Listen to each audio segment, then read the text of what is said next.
pagkaing mula sa langit, ngayoy hain sa daigdig, handog ng kaibig-ibig, kailan may di masasain, paghahai inilahat, nang ialay singsaang ang korderong nagliligtas, ang mana ng nagsilikas, pastol naming mapagmahal, kami iyong kaawaan, gawing dapat makinabang sa pagkaing iyong alay, hanggang langit ay makamtan, magagawa mo ang lahat upang tanan ay maligtas. Akayin mo sa iyong hapag, lahat kami iyong alagad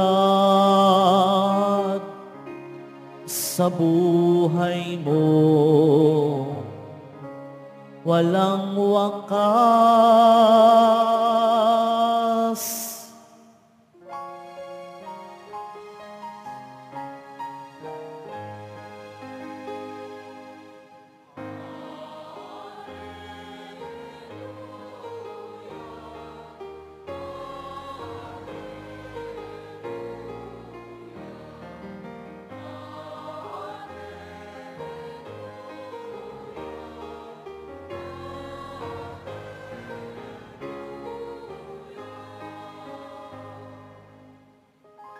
Pagkaing dulot ay buhay, si Jesus na pong mahal.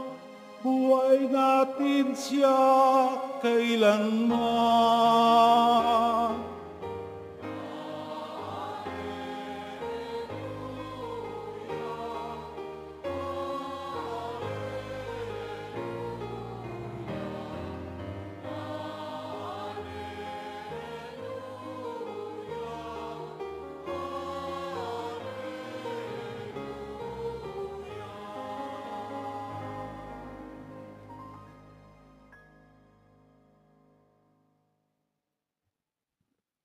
Sumainyo ang Panginoon at sumayo rin ang mabuting balita ng Panginoon ayon kay San Lucas. papuri sa iyo, Panginoon.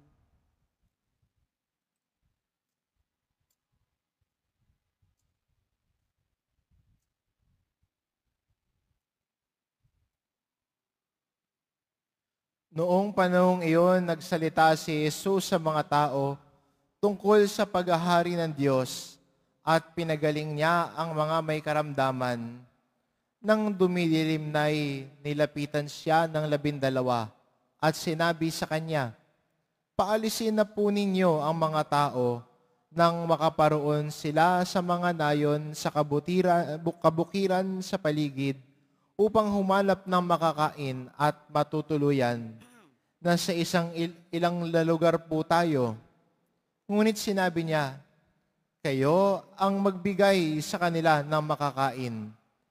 Sumagot sila, "Wala po tayo kundi 5 tinapay at 2 isda. Kaya kailangan bumili kami ng pagkain para sa mga taong ito. May 5,000 lalaki ang naroon." Ngunit sinabi niya sa kanyang mga alagad, "Paupuin ninyo sila ng pulupulutong na tig 50. Gayon nga ang ginawa nila. Pinaupo ang lahat. Kinuha ni Jesus ang 5 tinapay at 2 isda, tumingala sa langit at nagpasalamat sa Diyos. Pinaghati-hati niya ang mga ito, ibinigay sa kanyang mga alagad upang ipamahagi sa mga tao. Nakakain ang lahat at nabusog. Tinipon niya ang mga alagad at tinipon ng mga alagad ang lumabis at nakapuno sila ng 12 bakol. Ang mabuting balita ng Panginoon. Pinupuri ka namin, Panginoong Hesukristo. Magsiupo muna po ang lahat.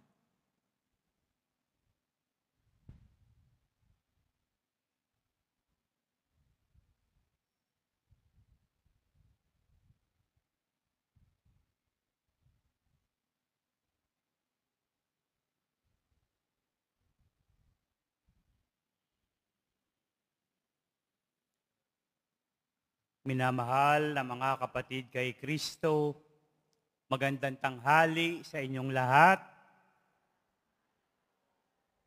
Ulitin natin. Magandang tanghali sa inyong lahat. Hello? Hi? God is good. All the time. Alam niyo po mga kapatid, ngayong linggo,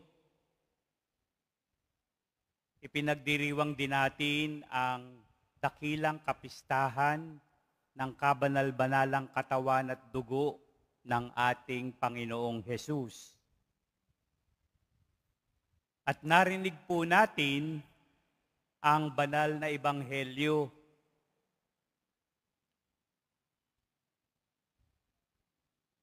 Nagsalita si Jesus sa mga tao, siya ay nagtuturo tungkol sa kaharian ng Diyos. Pinagaling niya ang mga may sakit, pinalayas niya ang mga masasamang espiritu.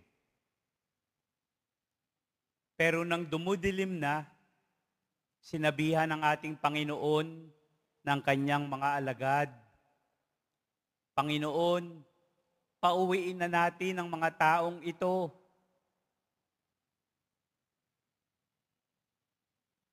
Para sila makakuha ng kanilang pagkain at matutuluyan sa gabing ito. Pero ang sabi ng ating Panginoon,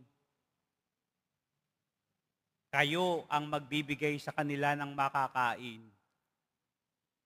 So, nabigla ang mga alagad. Ang tanong nila, saan tayo kukuha ng pagkain para sa napakaraming taong ito? Sabi sa Biblia, sabi ng ating pagbasa, 5,000 katao daw. Kalalakihan lang yun. Hindi pa bilang ang mga babae. Hindi pa bilang ang mga bata. Kaya nga kung bibilangin natin talaga, ayon sa mga dalubhasa sa Biblia, yan mga 10,000 hanggang 12,000 katao. Kaya nga nagtataka ang mga alagad, saan tayo kukuha ng ganyang karaming pagkain? Pero ang sabi ng isang alagad, Panginoon, meron po tayo dito 5 pirasong tinapay lamang at 2 isda. Pero ano ang sabi ng ating Panginoon? Paupuin ninyo ang mga tao ng tig-50. Nagdasal ang ating Panginoon, binasbasan ng tinapay, at ang sabi niya, ipamahagi ninyo ang mga tinapay. At doon naganap ang miracle. Ang lahat ay nakakain, ang lahat ay nabusog, at may natira pang 12 bakol ng tinapay.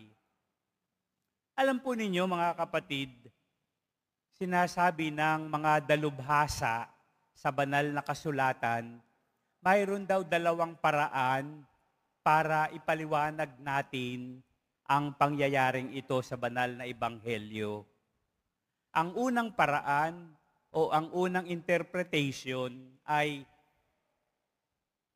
makapangyarihan ng ating Panginoong Hesus. Siya ay Diyos, kaya sa isang salita lamang niya, naparami niya ang 5 pirasong tinapay at 2 isda.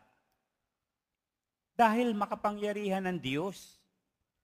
So, yun ang unang interpretation. At madali nating tanggapin yun.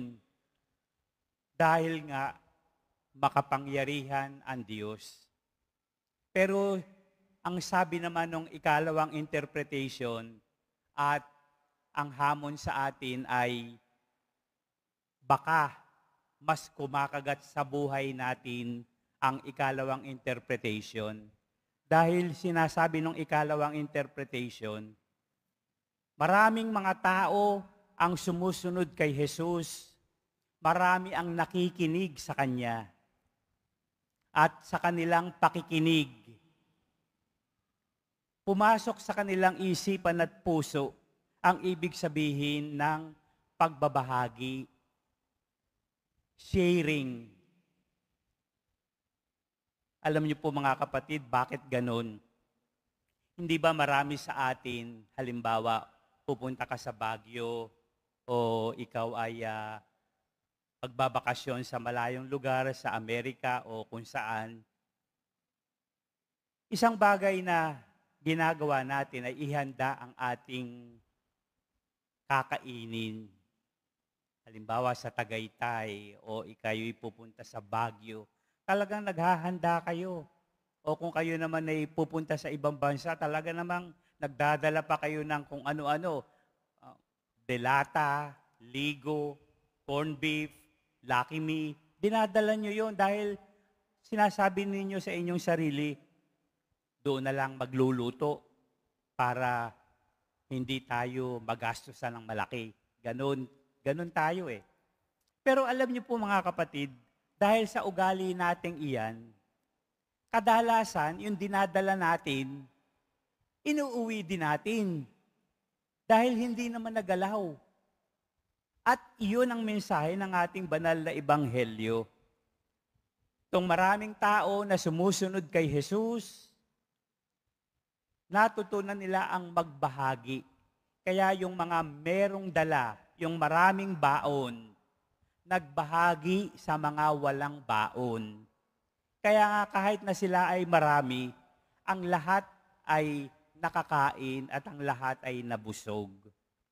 At ang sabi ng dalubhasang umaangkin ng ganitong interpretation, mas kumakagat sa buhay natin ang ikalawang interpretation na ito. Dahil tayo ay hinahamon na ibukas natin ang ating mga kamay sa mga nangangailangan. Lalong-lalo na marami sa atin na sobra-sobra ang biyaya ng Diyos. Pero alam nyo, kahit na sobra-sobra ang biyaya ng Diyos, marami sa atin ang talaga namang kehigpit ng kanilang mga kamay. Mga hindi mo mabubuksan para magbahagi. Marami mga kuripot. Marami ayaw magbahagi sa kapwa. At iyon ang magandang mensahe para sa atin na lagi nating tatandaan bakit ba tayo binibiyayaan ng Diyos ng maraming biyaya sa araw-araw. Alam niyo po ba bakit? Dahil sabi ni San Ignacio de Loyola, yung mga biyaya na ibinibigay sa atin ng Diyos sa araw-araw, yan ay paraan para gamitin natin para tayo'y makasigurado sa buhay na walang hanggan. Sa ating gagawing pagbabahagi, pagbibigay sa mga nangangailangan, sa pagtulong sa kapwa, iyan ang paraan. Kaya tayo binibiyayaan ng Diyos para maging able tayo na makatulong sa kapwa. Yun ang tunay na dahilan kaya tayo binibiyayaan ng Diyos. Kaya nga mga kapatid, tingnan natin ang ating sarili. Kinakailangan mayroong pagbabahagi, maging generous tayo sa ating kapwa dahil ang kahulugan ng biyaya ng Diyos para sa atin ay upang maging biyaya tayo para sa ating kapwa, lalo na yung sa mga nangangailangan. Dahil nga po tayo'y nagdiriwang ng dakilang kapistahan ng kabanal-banalang katawan at dugo ng Panginoon, allow me to share with you one story. Meron daw isang magko-communion. Siyempre, ang mga magko-communion, pumipila, no? Nakapila. Nang malapit na siyang makarating sa pari, nakita nung magko-communion, yung kabilang linya, nakita niya doon ang kanyang kaaway. Yung kanyang kaaway na talagang kumukulo ang kanyang dugo pag nakita niya. So, nakatingin siya, pero dinedma niya. Pero nung tatanggipin niya ang katawan ng ating Panginoon, nagsalita ang ating Panginoon, kung hindi mo matanggap ang iyong kapwa, huwag mo akong tanggapin. Yan mga kapatid ang hamon sa atin ng ating pagdiriwang ngayon. Ang kabanal-banalang katawan at dugo ng Panginoon ay paraan para tayo ay maging able na tumanggap, magpatawad, magmahal sa ating kapwa-tao. Ang katawan ni Kristo ay kailangan natin para sa ating kaluluwa. No? Alam niyo po, binibigyan natin ng sobrang importansya ang ating katawan. Kaya tayo ay madalas kumain, almusal, merienda, tanghalian, merienda, hapunan, sa gabi may midnight snacks pa. Kaya nga, ang dalas nating kumain para sa ating physical na katawan. Kaya naman marami sa atin ay matataba, ma-high blood, diabetic, diba? May mga gout. Paano kain tayo ng kain para sa ating katawan? At sinasabi natin, di bale, may gamot naman. Ganyan tayo, ganyan ang utak natin eh. Sa ating kaluluwa, kailangan din nating pakainin ang ating kaluluwa. At ang ating Panginoon na nagsasabi, ang kanyang katawan na tinatanggap natin sa banal na komunyon, ang pagkain natin para sa ating kaluluwa. Sinasabi nga ng isang santo, Holy Communion is the shortest way to heaven. Kaya po mga kapatid, bigyan natin ng pagpapahalaga ang banal na katawan ni Kristo para sa ating spiritual na pangangailangan. Amen?